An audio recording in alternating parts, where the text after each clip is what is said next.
This episode is brought to you by Peacock. The new Peacock original documentary, Matthew Perry, A Hollywood Tragedy, dives deep into the beloved actor's rise to fame and his tragic death.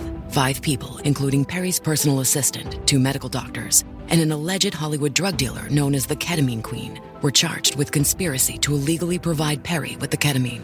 Explore the details of the case in this heartbreaking special, streaming now only on Peacock. At T-Mobile, our critical mission is providing unparalleled 5G coverage for when connectivity is mission critical.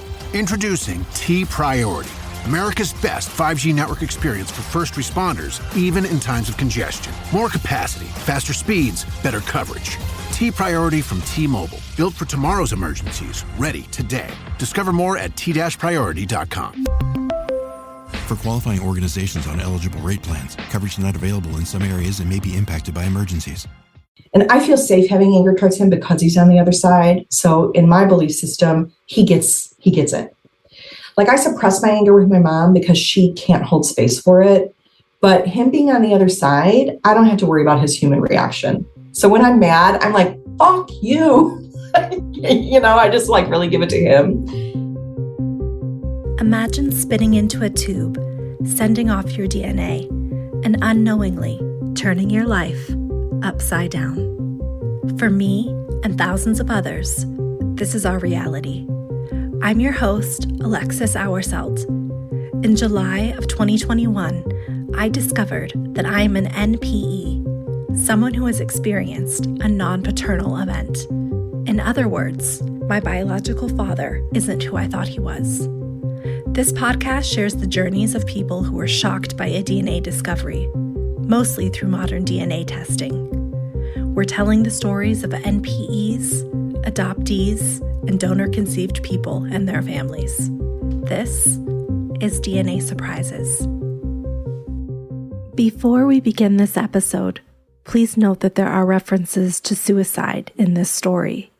If you are experiencing thoughts of self-harm, please contact an emergency or mental health professional. If you're in the U.S., you can call or text 988. Sometimes DNA discoveries occur without the aid of a DNA test.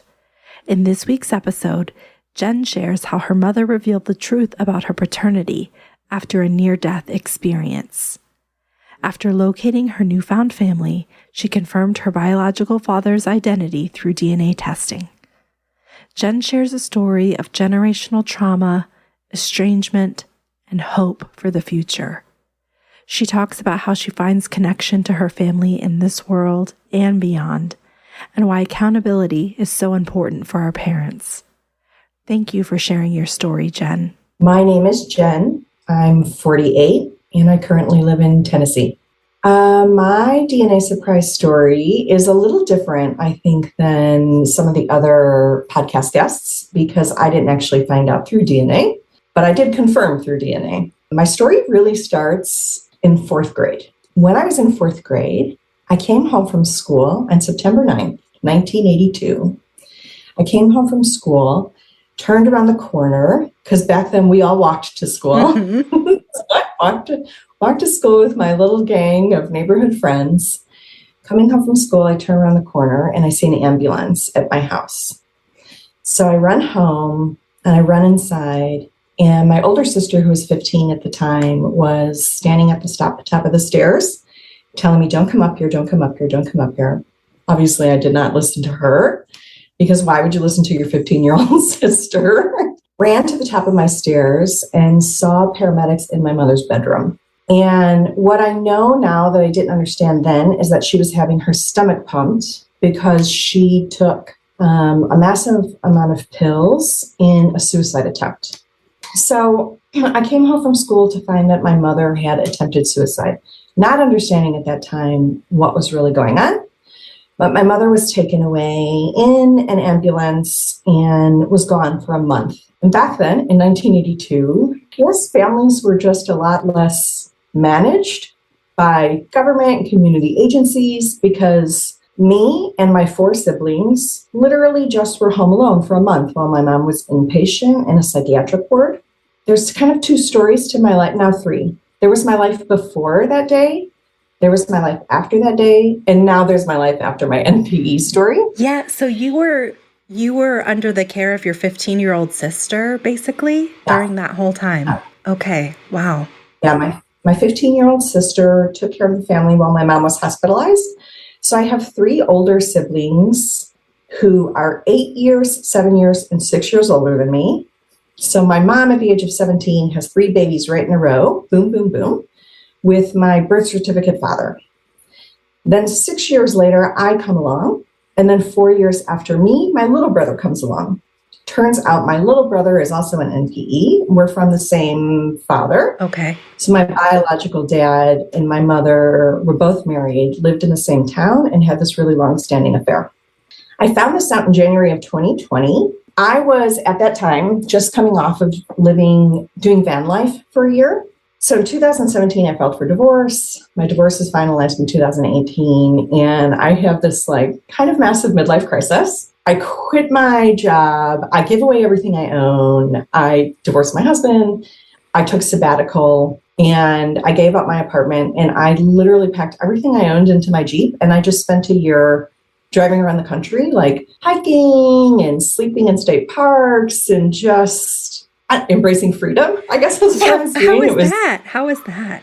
The most amazing time of my life. The most amazing time of my life. And really healing. I did a lot of trauma healing work in that time because embracing the unknown is very therapeutic, right? It really helps you to develop, or it helped me at least, to develop this sense of faith that everything will be okay and that the universe always has my back. And it was also just cathartic to just spend so much time in nature. Nature does not give a shit about you. The mountain doesn't care how tired your legs are. Right.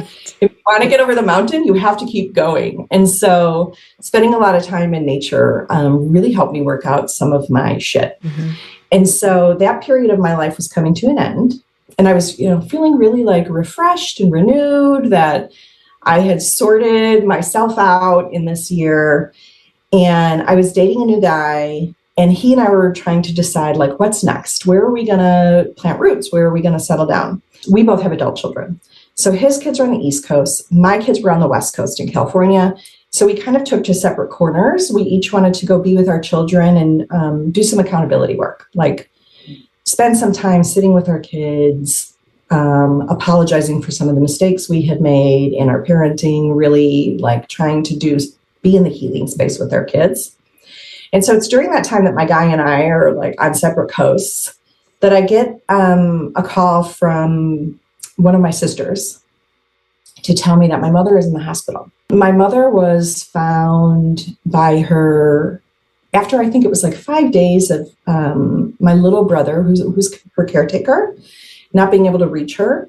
Her building management got a hold of my brother and said, we have your mom. She's incoherent. She doesn't know who she is. She doesn't know where she is. She was naked and wasn't toileting herself properly, and everything was a mess. Yeah. And so she ends up in the hospital, and she's in intensive care. And my siblings put out the call to me, and I've kind of been no contact with my siblings for a number of years. We each have kind of taken our own space to do our healing work. We come from a traumatized world, so obviously we're all living in our trauma. Mm-hmm. We've all kind of been in our separate corners. I'm mostly no contact with my mom, so around the holidays we communicate, and I would occasionally send her care packages from when I was living in California, but there's no social connection.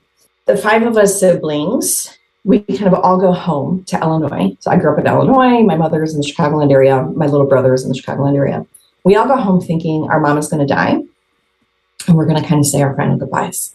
My mother was in intensive care and having a medication-induced psychosis. And the doctors kept telling us this is sundowners and she's developing Alzheimer's. But my little brother, who had been her caretaker, had said, absolutely not. She's of sound mind, she's very coherent, and it's got to be something else. And so my assumption was it was medication induced. Turns out that was right. So because she's in a medication induced psychosis, she's she thinks aliens are crawling through the wall behind her to kidnap her in the middle of the night. She's all kinds of interesting things are happening in my mom's mind. Intense. Yeah. And she's really paranoid. and she's really aggressive, and she's attacking the nurses, and she's ripping out her IVs. And so the hospital staff said, someone has to stay with her through the night, or we're going to have to put her in the psych unit. I'm there alone. My kids are grown, and they're in California. My poor little brother, who's been taking care of my mom solo for 20 years, is tired, and he has children. And it just made sense that I would be the one to stay with my mom. And so I'm spending the night with my mom, trying to get comfortable, sleeping in a hospital chair. And she wakes up, and she comes out of her psychosis, and she says, I have something to tell you. And she says, your dad is not your dad. Your dad's name was John H. And I thought, okay, this is just a part of the psychosis. But she went on talking and talking and talking and talking. And the conversation ended up lasting 5 hours, and she was completely lucid. And she told me horrific details that I did not need to hear about her and my father's lovemaking, like all this like really inappropriate stuff. And I can't escape the room because the hospital staff has said someone needs to be with her. And I'm like literally in shock the whole night. Like I totally dissociated, right? Like I had to compartmentalize to take it all in. That's the first thing she says to you when she wakes up is, boom, she sees you and then comes out with this secret. Yeah. I have something to tell you. So you said you dissociated. What are you thinking? I'm literally thinking like, just get through the night. Mm-hmm. Just get through this. And like, I was telling myself, like, you can think about it and you can process it when the night is over. And I'm just literally sitting there for 5 hours, just taking stuff in. What I suspect was happening with my mom is that I believe she feels she had a near-death experience when she was going through all this. And she was born and raised Catholic. Like, my family was hyper-Catholic. 3 of her sisters are nuns. One of her brothers is a priest. It was like really dogmatic Catholic upbringing that she survived. Mm-hmm. And so I suspect that she felt like, I need to get these secrets out before I die, or I'm going to go to hell. Okay. And so it was really a confessional. And I say that because she didn't seem sensitive to my feelings, right? She seemed really happy to finally have an audience to tell her story to. Mm. But I felt happy for her that she could have some catharsis, in retrospect.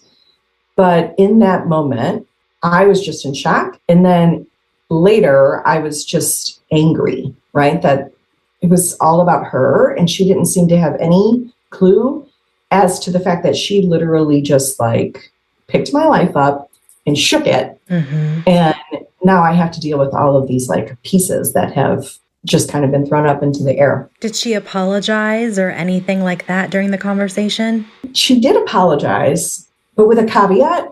She apologizes for like all the wrong things. I mean, not that I don't want to dismiss any apology. I'm glad that she's trying to take accountability to the capacity that she has. She can take accountability, but her apology is always about the affair. I'm so sorry I had an affair. I shouldn't have done that. I literally have zero judgment of that at all. You were 25 years old. You were in a miserable marriage. You already had 3 kids. Like, you fell in love. I get it. Like, that part I actually really get. Mm-hmm. But she does not apologize for how it's affected me or for the 45 years of lying. Those things she won't apologize for. We're in this weird place right now where she won't answer any questions. Like, over the course of the last couple of months, I keep reaching out to her to be like, hey, can you answer XYZ about, like, I have questions about my birth father. And so now she's doing this thing where she pretends like she doesn't recognize my number. And she's like, whose number is this? I don't know who this is. Oh, interesting. So when she gave you this name, John, did you recognize the name or anything? It wasn't somebody you remembered from childhood? No. Okay. So my birth father, John H., who's passed away, this is how the childhood piece connects to the NPE story, is that what I found out through my mom's telling the story is that the day she committed suicide when I was in 4th grade is the day my birth father died. Oh, wow. Yeah. So she was so devastated by his passing away that she attempted suicide. Her 5 children were at school. And when we were at school, she attempted to commit suicide. And when my older sister got home from school, she found my mom. And your birth certificate father, were they divorced by this point, or where was he? They were divorced. They got divorced in 1981 when I was 7. And then my birth father died in 1982 when I was 8. I suspect, although I can't get my mom to confirm or deny this because she doesn't recognize my phone number anymore, I suspect that my mother and my birth certificate father divorced, and my mom had some hopeful fantasy that her and my dad would run away into the sunset together, which was not the case. Yeah. He was also married in an unhappy marriage and had 2 sons of that marriage, my new half-brothers. And he was like a ladies' man. So there were 5 mistresses at his funeral. My mom was not one of them. There was a woman with him in his vehicle when he died. He died in a car accident. There was one of his mistresses was in the vehicle with him when he died. So that woman plus my mom plus the 5 at the funeral means there's at least 7 mistresses. And a wife. And a wife. Okay. Right. So you learn this truth about what really happened. So you're at the hospital. She reveals the truth. What happens next? So I get through the night, and my oldest sister, the one who took care of us when my mom attempted suicide, drove in the night before from Ohio.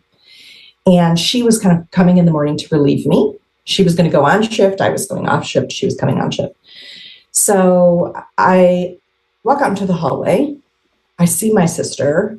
And I mean, I just, like, everything came out of me. It literally felt like I had fractured.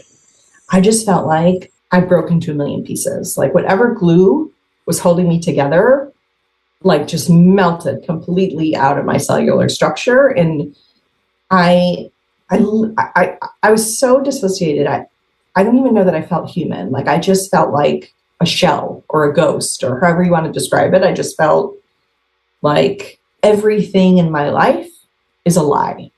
I don't know what it's like for other MPEs, but for me, that's been the hardest part, right? Is like, how do I piece myself back together?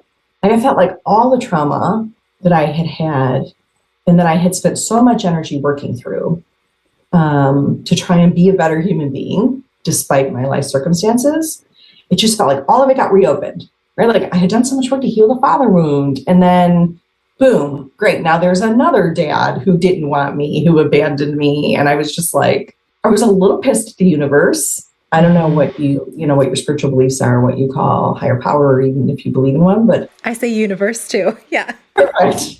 Perfect. Yeah. So I was a little pissed at the universe. Like, what the F? Like I had done this work. Like now I have to like redo all the effing work. Like, yeah. So you said you'd done all that work to heal the father wound. So your relationship with your birth certificate father wasn't a good one after the divorce? No. Okay. No. So I'll give him credit where credit's due. He, I used to go and visit him every other weekend after the divorce, but we were always guests in his home. He married a woman, like immediately after the divorce, he married a woman who had 2 children, my stepbrothers, who my father's very close to. That was their home, but we were treated like guests in the home. And so he did pick us up every other weekend from 7 for me until I was 12. And when I was 12, my mother kicked me out of the house. This was my mother's way of disciplining us kids, was to kick us out of the house. And 4 out of 5 of those of us kids in my sibling group went through that. Wow. And so I got kicked out at 12. I stopped seeing my birth certificate father at that time because he didn't look for me. 3 months after I learned about this DNA discovery, I actually drove from Illinois to Arkansas to surprise visit my birth certificate father. And I ended up having this conversation with him. Like, why didn't you take me in? You took in all the siblings, you didn't take me in. That, to me, felt like an indication that maybe he knew. He says he didn't. Mm-hmm. And he just couldn't take me in at the time because he asked where I was. Nobody knew where I was. And in his words, he was too busy doing crack and having fun. Wow. To be a dad. He's not interested in being a father. He never really has been. He told me that when I went and saw him in April of 2020. So I just never really not the dad type. Where did you go? Where did you go when you were 12? I did a lot of couch surfing. So I slept in unlocked cars. I would kind of walk around, sleep in unlocked cars. I had a handful of girlfriends who would kind of sneak me into their bedroom windows at night. There was like a group of friends I had who would do that, and I would kind of bounce around. I would do 3 or 4 nights at this person's house, 3 or 4 nights at another person's house, until their parents caught on, and then I would move on. This lasted I was out of my mom's home from 12 to 16. I went to Michigan with a girlfriend's aunt to kind of play nanny for her kids. And I was in Florida for a little bit with the same family, like another aunt playing nanny. And then I stayed for about a year and a half with a friend who, her parents were addicts. And so they kind of didn't care what was going on in the house. And so I spent a lot of my time there. And then I lived with my boyfriend's older sister for a while and played nanny for her. And then at 17, I went back to my mother's home for about 6 months and then ended up moving out with my baby daddy. I was a teenage mom, moving out with my baby daddy and getting my first apartment. So my birth certificate father, I stopped seeing him when I was 12. I've seen him twice since then. Once when I was 26, I threw a birthday party for my older sister, and he came for that. And it devolved very quickly, and he said some very unsavory things. And my husband said, "Get the F out of my house." That was the last time I saw him until I was 46, so 20 years later, when I showed up at his house to tell him that he wasn't my father. And he said he had no idea. No, he had no idea. He didn't even know who I was, actually, when I got there. He thought I was my sister. He called me by my sister's name, kept calling me by my sister's name. I actually recorded the 3-hour conversation because I thought, again, have spent so much time through this journey being dissociated that is like, I can't hold on to stories or things or information. It feels like it just slips through my fingers all the time. And so I recorded that entire conversation and listened to it, like preparing for this. And I also felt like it would help me with my sibling group who are a little, I'm a therapist. And so emotions and feelings are my currency. And I'm very comfortable in the space of emotional processing, but my siblings are not as comfortable in that space. And so there's a little more avoidance. From my perspective, I've always been a little gaslit by my sibling group, like, "Oh, it's not that bad. Oh, cut it out. Oh, you're being dramatic." And so I thought, okay, I'm just going to have this crazy conversation recorded so that if they ever gaslight me, I've got proof, right, of how horrible our dad is. So, Did you tell your little brother? Okay, so my little brother has known since high school. And never told me, or 8th grade, I think. My biological father lived in the same town as we did. Him and his family and my half brothers lived like across town in a small town, like small rural USA. We went to school with a bunch of our cousins. My older siblings went to school with my 2 older half brothers through my dad. And my oldest brother and one of my sisters actually dated for like a 6th grade 1-week relationship, My mom used to babysit my half brothers, just so many levels of weirdness. But one of my cousins is like right next to me in my 8th grade yearbook photo. Never had any idea we were cousins. All of this like family weirdness. But my little brother apparently was in school with one of our cousins. I think it was 8th grade. The story goes, he had a crush on her and she was like, we're cousins. And he was like, "What are you talking about? We're not cousins." And she brought some pictures of our birth father and showed them to him and said, "This is your dad." And he was like, "That is not my dad." And so apparently he went home and confronted my mother, and my mother, I guess, admitted it to him. So he's 42 now. So he's known since he was like 15. He's known for 30 years, basically. I never knew. Nobody ever told me. This episode is brought to you by Honda. Introducing the all-new, all-terrain Honda Passport Trail Sport, the most off-road capable Honda Passport Honda has ever dreamt up. The Passport features increased ground clearance, roof rails on all trims, and available specially developed all-terrain tires. And you'll stay comfortable with Tri-Zone climate control and available features like heated and ventilated front seats and a panoramic moonroof. Learn more at honda.com/passport. Support comes from ServiceNow. We're for people doing the creative work they actually want to do. That's why this ad was written and read by a real person and not AI. You know what people don't want to do? Boring, busy work. Now with AI agents built into the ServiceNow platform, you can automate millions of repetitive tasks in every corner of your business, IT, HR, and more, so your people can focus on the work that they want to do. That's putting AI agents to work for people. It's your turn. Visit servicenow.com. Did he say why he didn't share that with you? He told me that he did share that with me. Maybe he did. I don't know. Like, we're talking 30 years ago.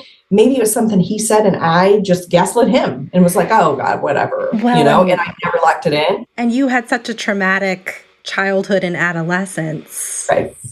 I was hold it, like you said, slipping through your fingers. I think that's such a good way to describe these traumatic events that happen to us. Like, our brains just kind of break and they don't hold any information in. Yeah. So, okay. So he knew about it. So this was not a surprise to him. No, not a surprise to him at all. He knew about him. And I guess my birth father and his whole family knew about my brother. Like, when we were kids, like every few months, there would be these like packages on our front porch, these anonymous packages of little boy clothes and little boy toys. And what I found out now is that was my grandmother and one of my biological aunts on my dad's side who were leaving gifts for my little brother, who they knew was my biological dad's. So I'm under the impression that they didn't know about me, or they suspected, but there was no confirmation. I'm not sure. I've gotten conflicting stories. My mom says she told my dad when she was pregnant, this is your baby. But, I've asked her, like, did he show any interest in me? Did he come downstairs to like look at me when I was sleeping? Because my nursery was in the basement and my parents' bedroom was upstairs. And the affair happened because my birth certificate father worked midnights. And so my biological dad would come and, he would have sleepovers with my mother, which went on all during the pregnancy. And my little brother's 4 years younger than me. So we're talking years that he's in my house under my roof while I'm there. And he has like no interest or desire to see or know or take any ownership of me as his daughter. I asked my mom, like, how in the world are you just sleeping with this guy when he's impregnating you and just leaving you high and dry? He doesn't want to know his kids. He doesn't care if another man raises his kids. And she's like so love struck by him. And my mother comes from a really, really traumatized childhood herself. I mean, she's deeply, deeply wounded. She has not done her work. She's a baby boomer, and collectively speaking, boomers don't really like to do their work. And I apologize to, anyone who's listening who might be in that generation who is doing the work. I'm like grateful that some people in that generation do. Yeah. But collectively, like, they just put on your big girl panties. So, so she just has no good excuse. And she's just like, I was in love. That's all I can tell you is I was in love and I didn't care about anything but having him all to myself when we were together. So you learned the truth. Your brother is not surprised by this. Was your sister surprised when you told her? Yes. So my oldest sister, when I tell her in the hallway, she immediately does this thing that in my perspective, she's been doing to me all my life. Oh, she rolls her eyes and, oh, come on, Jennifer, it's the medication or it's the Alzheimer's or whatever her opinion was. And I just said to her, like, if you can't be supportive to me right now, please just don't say anything, And so to her credit, she did the best she could, I think, to get the space to provide some kind of emotional support to me. But again, emotional issues, psychology is just not really the language of my family. They're real comfortable talking about politics. And we're a very divided family over that because everything digresses into politics. When I went to see my birth certificate father, I had to keep redirecting him to the purpose of the conversation because he just kept wanting to go on and on about politics. That gave me perspective on why my sibling group is like that. It's really just what we were raised with. Yeah. So you find this information, you tell your sister, you tell your birth certificate father. In that time, are you trying to figure out who or learn more about who your biological father is? Yeah. So my mom tells me who he is, obviously. And she says, your Uncle Vic is really your uncle. So my godfather, his name is Vic. And I always called him Uncle Vic because he was my godfather. And because he was him and his wife, my Aunt Carol, and my two quote unquote cousins spent a lot of time like at our home and us going to their home when we were little. Like my cousin Mark was like my buddy and I adored my uncle, but he wasn't really my uncle. He was just my godfather, but they felt like family. Turns out he really is my uncle because he's my biological dad's brother. And so she says, your Uncle Vic actually is your uncle. Here's his number. You can reach out to him and, get whatever information you need. Like the morning of leaving the hospital, seeing my sister, I go home. I had come in from out of town. So I was staying in a girlfriend's house with my man friend, Michael, who's been an amazing support through this whole thing. So I'm kind of telling my boyfriend everything that happened at my girlfriend's house. And he's supporting me through it. Now that I'm reading the literature, I know maybe I should have waited, but I was so thirsty for information. And I felt like, oh my God, like I'm old. I'm 46. What if I don't find everything out immediately? Like, what if I have siblings and then they die and I miss my opportunity? So I felt like this intense sense of urgency. So I reach out to my uncle and I'm like, is your brother my father? And my Uncle Vic says, yes, I believe so. I've always suspected this. And I suspect that's why, you and I were always so close when you were little. Because I adored, I just adored, I just loved him so much. And he was like, I think that's because we are like biologically linked. And that's probably why we had that connection. So he tells me, you've got two brothers. And I say, can you reach out to them? It's okay if they don't want any part of this, but I would really like to do DNA so I can confirm. And so one of my brothers responds to my uncle and says, oh my gosh, of course. I would love to meet her. Please give her my number. And so then I reach out to my brother and we start having an exchange. And like 3 days later, this all happens like really quickly, like within 5 days, I go from learning to having pizza and beer with my new brother and swabbing his cheek for DNA. Wow. Yeah, we didn't do a spit test. We did like an actual like sibling test. So it was like a cheek swab. And it took about 3 weeks to get the confirmation. In the meantime, I started digging around my daughter's ancestry profiles because I had gotten my daughter's ancestry kits a number of years ago to get their raw genetic data for health reasons. Yeah.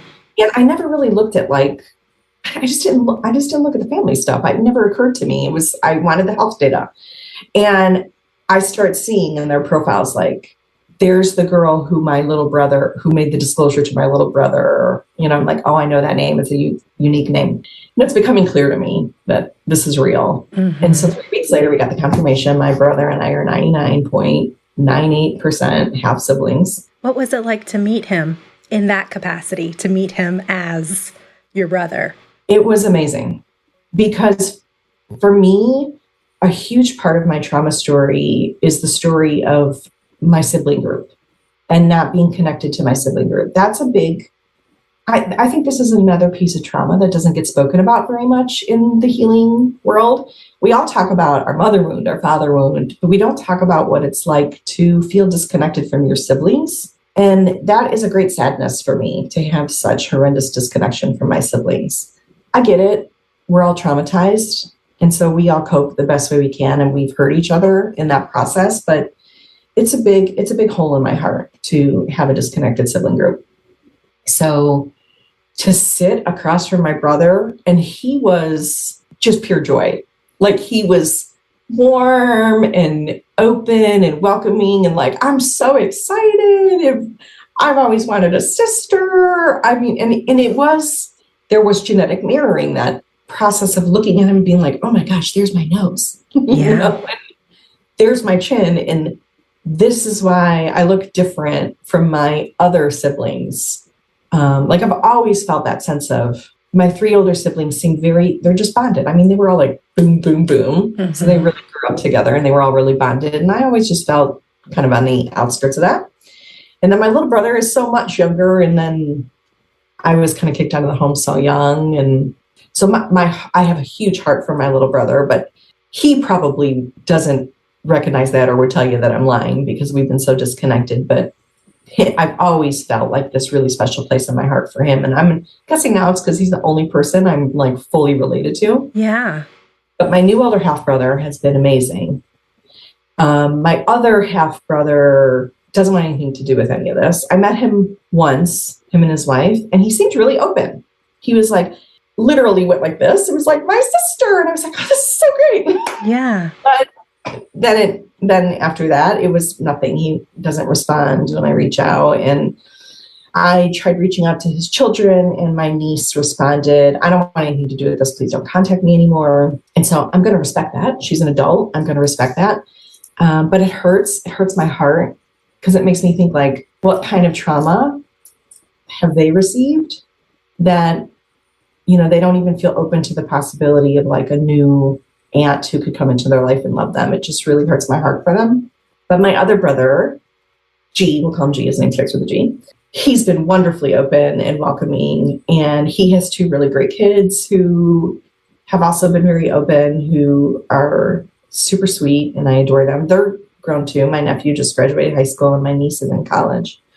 So getting to know them has been wonderful. I moved back to Illinois. Like, remember, my guy and I are on opposite coasts. Yeah.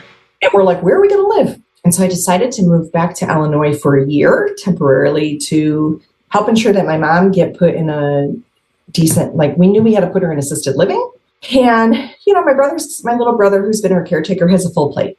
He's got a wife, he's got a daughter with autism, and, you know, he works full time, and, you know, his plate is full and he's overwhelmed. And so I just thought I can get the shit done. So I decided to move home to make sure that we found a home for my mom and got her put in home, and so that I could have a year to just kind of take care of her. And then COVID hits. And so my mom's in a home, but it's locked down and there's no seeing her anyway. But I spent that whole year, I spent all of 2020, I spent all of COVID getting to know my older brother, like having game nights at his place and playing board games with my niece and nephew and eating my brother's delicious food. He's like this incredible cook. Is their mother still alive? Their mother is still alive, but they are disconnected from her. They've been no contact with her, I think, for 20 years. Okay. I was curious if any of it had to do with a protection of her, but it sounds like no, because there's no contact with her. Yeah. I honestly, my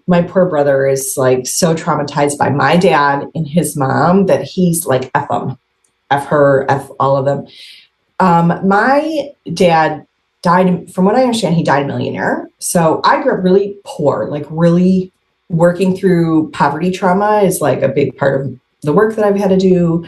Were there any concerns from either of them that you know of that you were going to try to stake a claim in the money? Because I hear that a lot, that families are worried that the NPE will come in and say, oh, I'm entitled or that kind of thing. Were you ever up against any of that?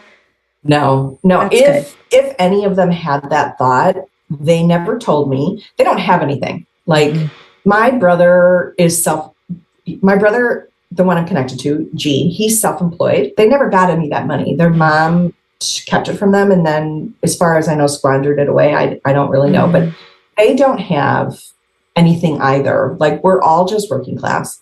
I'm also self-employed and have very entrepreneurial spirit. And so I feel like, I get that from my dad that has rolled downhill to me and my brother. What ended up happening with your mom? Have you talked to her? I mean, you said now she doesn't really like to talk about it. Did she ever tell you anything more after that 5-hour confession? In the year that I lived there, whenever I would see her, which was not often because of COVID. So her assisted living place, like, had them on lockdown. They were not allowed out. So I wasn't really getting to see her much. I would go to the grocery store for her and, I'd have to leave everything in the lobby. So I didn't get a ton of time with her. But towards the end of my year there, we did spend a day where I drove her around to all over Chicago and to all the cemeteries where everyone was buried. And she did answer questions for me. in that day. She told me a lot more about my grandmother. I'm a little stuck on that right now with my mom because I was kicked out so young, and I just spent my childhood like basically being homeless because my mother's answer to, having difficult, rebellious children was to kick them on their ass. I have a fair amount of resentment because my grandmother lived in the town where I was, but I didn't know she was my grandma. And all of the cousins that I've met through my dad's side, and for the most part, my cousins have been very welcoming. Oh my gosh, it's exciting. Welcome to the family. All tell these really amazing stories of my grandmother and how loving she was and how she was the best grandma ever. And she would pick them up from school and she would bake cookies. And my brother tells that story too. And so I'm really kind of mad at my mom that she, not only did she kick me out, but that she kept me from having any kind of support. I'm pretty sure if my grandmother would have known I was her granddaughter, I would have had a roof over my head during my childhood. Yeah. So that's kind of like a sticky point for me with my mom. But she was available to answer questions while I was face to face with her. But once I moved, everything just went totally silent. I reach out to her. She pretends like she doesn't see it. Now she's got this new narrative going where she's like, I don't recognize this number. Who is this? Okay, Mom. Wow. I just have to roll my eyes and laugh because it's just so typical of, I'm just going to blatantly avoid and lie. Right. So how have you been processing all of this information? I know that you're a therapist, but I imagine you probably need external support for yourself to get through this. So what have you been doing? Nothing. I wish I had a better answer. I tried. I went through 3 therapists. Because I'm a therapist and I'm a trauma specialist. So I have a very critical eye for therapists. If it doesn't feel like a good fit or I can tell that something's off, I'm like, you're fired. So I went through three therapists. The one therapist, she literally couldn't get it. She just couldn't get it. And she was saying all of the stupid shit that people say, like, well, your dad is still your dad. And I'm like, my dad gave up on me at age 12. That's not a good consolation prize. He's a piece of shit, Yeah. So I was really frustrated with her, saying that kind of shit. So I let her go. And then I had another one, a gentleman who, he was a somatic therapist and I'm also a somatic therapist, but everything was about somatics. And I was like, okay, I need to tell my story too. And so I fired him. Mm-hmm. I'm starting to see a pattern. Maybe I need to work this out. And then I had a third one who really just wanted to talk a lot about COVID and my stance on masking and couldn't take my redirecting back to my story because it was in the height of COVID. Yeah. People are in their own headspace about what's going on in the world. And that therapist couldn't get out of their own way. So I hadn't done anything and I literally just compartmentalized. I was going through so much. All of this shit happened with my mom. I had gotten a divorce, started dating a new guy. We traveled all over the country. We're on separate coasts, moved back to Illinois. And then we moved to Sedona, right? Because we're like, okay, where are we going to live? Let's go live in Sedona. So then we moved across country. And then a year later, we're moving across country again. When I moved back to Illinois, I started my own company. My life was just so chaotic that I just kind of put everything on the shelf. And then I find out in July, I hear the term NPE because I put a post up with a photo of my brother. And one of my friends on Facebook says, oh my gosh, I'm an NPE too. And I was like, what is that? What? She's like, and then she tells me, and I'm immediately like, find all the things, find all the groups, join all the groups, order Leanne Hayes' book, start digging around all the websites, just trying to figure out what's what, who's who. And one of the groups I'm in was so helpful. They're all helpful, right? But I think we each gravitate to our different kind of nooks. Sure. And Harayeth has been really, really helpful for me. I hopped on a few of their Zooms. It's really helpful to hear other people's stories. And because a part of my trauma is not telling my story because I'm kind of used to being invalidated by my sibling group, I stuff everything. And I would go into those groups and I would just be stuffing. And Erin would be like, do you want to tell any part of your story? And I'd be like, nope. She'd be like, okay. She's just so gentle with me. She never pushed. She just let me have my timeline. And then last weekend, I was at Harayeth Retreat. Oh, okay. And that was the first time that I told any of my story. And the poor facilitator for the session I was in, like, here I'm a therapist and I'm totally dysregulating, right? I'm like literally like coming out of my body. I'm just dysregulated. I can't keep it in. I'm like, I'm going to vomit all the emotion all over the place. I break down in session, and the facilitator handled it so beautifully. And there was another therapist in my group, and they were just very supportive. And there was this older woman who has real like mom energy, and she literally just like pulled me in right here in her bosom and was just like bothering me. And it was the first time that I told any of the story, and it was so healing to just finally let it out and talk about it, and then have everybody there just be in the holding space. Just be in the holding space. So it's really like just last week that I started doing any of the work. That's so nice to hear. So where would you say you are now in terms of your relationships with your mom, your siblings, and everyone involved in your journey? It's the same as it was before. My mom, she doesn't recognize my number, know who I am right now. So we're exactly in the place we were before all this started. I don't have any ill will towards my mom. I have a lot of compassion for her. I understand that she's doing the best she can given her unhealed trauma, but I honestly don't want to hang out with her. I don't want to have the holidays with her. She's never made an effort to be a grandma. So she doesn't get those pieces of me. She hasn't earned those pieces of my life. So I don't go out of my way for her. But, if she ends up back in the hospital, I'm sure I'll go back home. Yeah. My birth certificate father, he's so vile. When I drove there in April, I really was in April 2020 to tell him. And I really had a lot of mixed feelings. Like, I felt like I've hated him my whole life. And then I was like, but what if he knew? What if he knew that I wasn't his daughter and he raised me anyway? That is something that a loving person would do. Perhaps he doesn't deserve my hate. There's all these issues around child support and, like these things that I was mad about. And I had to renegotiate all of those things for myself. So I went down because I wanted to see and talk to him as an adult and find out what his side of the story was. And he was horrible, vile, disgusting, just racist, misogynist, horrible. His response to me telling him he's not my dad is, well, I'm not surprised. Your mother was always a whore. Oh, wow. And this is just how he talks. Yeah. It's just, and I'm just so insensitive, kept calling me by my sister's name. Didn't one time, never asked me anything about my life or how any of this is going for me. At one point he says, oh, how many kids do you have? He didn't even know how many kids I have. And, I tell him 3 kids and I'm saying my daughter's names, and he interrupts me and just starts talking about himself again.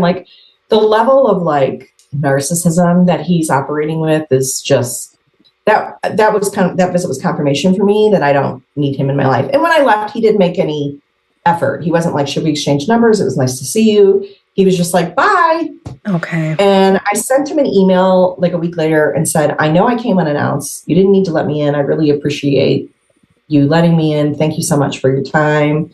I hope you and his wife have a nice life. And he never even responded. So that's over. My siblings and I kind of kept up a relationship for a few months after everything happened, but then everything fell apart over politics. And I had kind of said to my siblings, can we keep politics out of the family chat? Because it's hurtful for me because I'm different than all of them politically. And so they say things that are ridiculously insensitive, but because they're in the majority, right? Because they all think alike, they're in the majority. So they don't have any concept that we could be offensive to anybody. And I was like, this is really offensive. It hurts my feelings. Can we just leave politics out of the family chat? And that didn't go over so well. And so I just kind of exited the family chat.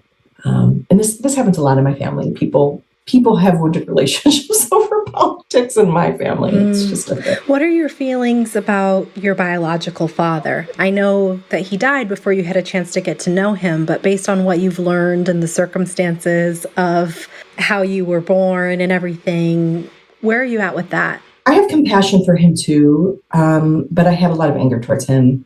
I think he was a womanizer. he was young. He was only 36 when he died. He was drafted into Vietnam at 17. So I'm guessing he had trauma. And he was discharged from the military with a Purple Heart because he was wounded in an act of saving his brothers. So I think there's probably pieces of integrity to his character, but he was very handsome. I see pictures of him and I'm like, oh, this makes sense. He was tall. He was handsome. He gave my mother, who's a very meek, passive, insecure, traumatized woman, he gave her attention. I'm sure she just fell hook, line, and sinker for that. So I don't think he loved her, although she believes he did. I don't think he loved her in the way she believed he did, but I do believe he was probably kind to her when he was in her bed. Yeah. So I believe he was a womanizer. I believe he abandoned me and my little brother, and I think that's bullshit. But, he's been dead since I'm 8, so what am I going to do? I do communicate with him quite a bit in meditation. Like I'm a meditator, and so when I'm in that space, I have words with him a lot.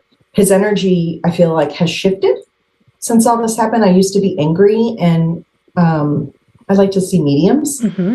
At the beginning, I had 2 mediums in the middle of session quit. They were like, I can't go on. This energy is too heavy. And then I've had some where it's like, it feels like his energy is getting lighter, and people are like, yeah, he's dark, but he's manageable. And then I had a session last week at Haraya at the retreat. The woman kind of shared, well, since you're doing the healing work and you're transmuting the pain into love, it's going to help your ancestral energies. And so whatever, we can't prove any of these things with science, but it feels real good in my mind's eye. So I have more compassion for him now too. And I do feel support from him from the other side and from my grandma. Like, the energy of my grandma's spirit has been very healing for me. Like, I'll kind of call her in when I need to feel some unconditional love. And I call her in when I know I'm in my own ego bullshit and I need someone to put me in check, because I trust her energy does it in a loving way. And so she'll call me out on my bullshit and still give me love. So yeah, that's been really healing for me, is to actually kind of harness these relationships with the energy of my ancestors. That's beautiful. That's really beautiful. What advice do you have for a parent who is keeping a DNA surprise from their child? Be accountable. Just be accountable. And that being accountable takes a fair amount of bravery. So I would say be accountable and be brave. Be brave and be accountable. If you can tell the story of how you've been traumatized, if you can tell the story of how your parents, your spouse traumatized you, but you can't hold space for how you may have passed some of that on to your kids, then you are living in your blind spot. So just be accountable. It's really hard work. I know it's hard work because I'm trying to do it with my own daughters. I spent a lot of their childhood operating out of my trauma and really fucking up the mom gig, just really hurting my kids with my pain. And it's hard to take ownership of that. And it's tough to sit in the space of letting them share the pain I've caused them with me. It's hard to look in your own mirror. And so I get why people don't want to take accountability, why they want to deflect, and why they want to blame, and why they want to gaslight, because it's really hard to sit in that space of, I fucked something up. But for crying out loud, just stop the fucking cycle. Hold on to the bullshit. Be accountable to your kids. Let them heal. Just let your kids heal. Take responsibility. So I love that word. I love that word, accountability. That's really it. What advice do you have for someone who just discovered that they are an NPE? I would tell new NPE. It's interesting. I shared your Medium piece yesterday on Facebook. Thank you so much. Yeah, it was really well written, Alexis. Thank you. And one of my friends was like, I have a girlfriend going through this. And she opened a PM with all of us. And this woman has known for 2 years or 4 years. and never heard the term NPE until I shared your Medium piece yesterday. So, God, there's so many of us out there. Yeah. But I would probably tell people, manage your expectations and don't self-abandon. I think we so desperately want the people who've hurt us to be accountable, to take responsibility, to give us what we need to heal or what we think we need to heal. But let's face it, right? Like, we're dealing with traumatized people. That's why they're making these bad decisions, right? Hurt people. And our parents who effed everything up did it because they're operating in their trauma out of their own bullshit. And so when we go into these situations, demanding that they be completely honest, don't gaslight us. And we are it's a totally unrealistic expectation. These are messed up people. They're going to continue to operate in messed up ways. And as long as we're waiting for them to give us what we want from them, we're abandoning ourselves. We don't need them to heal. I mean, I'm really happy for the people who do have parents that take accountability and they get that piece of healing. I'm so happy for them. But most of us are not going to get that. Mm-hmm. And so the healing work it's our own. It's our own journey back to ourself. And, you can sit in meditation and you can love your inner child and you can hug your inner child and you can tell your inner child that she's sorry. And your nervous system doesn't know the difference between that and you actually getting it from your mom. You're still going to create a neural template for healing. And so when we make it about, I need to hear XYZ from my mom or my dad, we're giving away our power. We're just totally outsourcing our healing capacity. It doesn't come from outside. It comes from within. So don't abandon yourself, right? Don't negate your story by outsourcing your healing needs to someone else. Do the healing on your own and manage your expectations. These people they don't have capacity to give us what we need. If they did, we wouldn't be in the situations that we're in.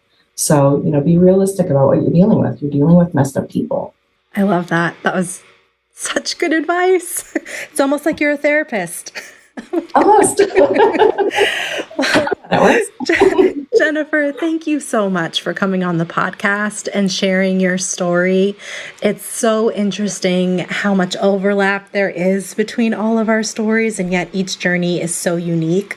So thank you for telling yours, and I hope that things continue in a positive direction with your brother. Really excited for you in that relationship. Thank you, Alexis. I appreciate you giving me a space to tell my story. Thanks again to Jen for sharing her story. If you have a DNA surprise story that you'd like to share, please email dnasurprises@gmail.com. Until next time.